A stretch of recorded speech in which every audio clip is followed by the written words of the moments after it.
Vous l'avez vu, les Burkinabés se sont massivement déplacés à l'aéroport de Ouagadougou pour accueillir et rendre hommage à Alino Fasso. Et vous allez le voir, l'émotion reste vive 3 semaines après l'annonce de sa disparition. Ici à Kanana. Des visages graves qui attendent la sortie du corps de Alino Fasso. Et quand la dépouille mortelle quitte l'aéroport international de Ouagadougou, difficile pour cette dame de contenir ses émotions.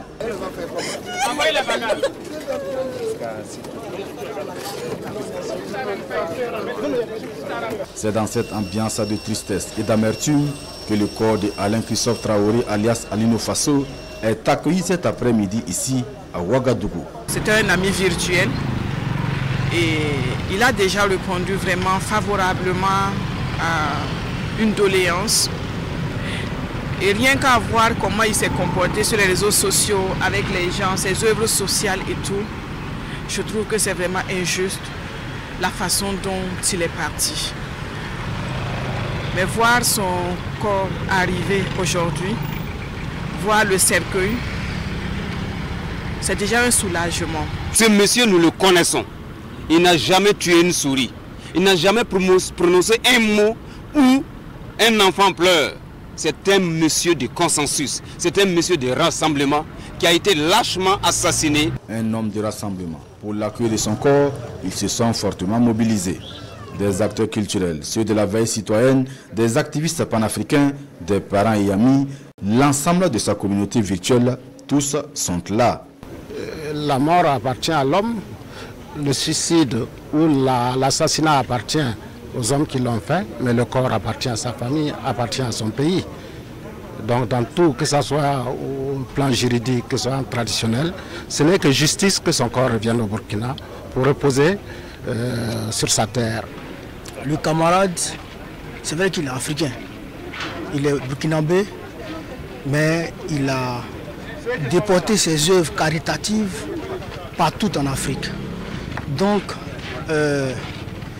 l'accueil de sa dépouille concerne toute l'Afrique. Parce qu'il a été là pour l'Afrique, il s'est battu pour l'Afrique, il a éveillé l'Afrique et l'Afrique doit être là pour l'accompagner.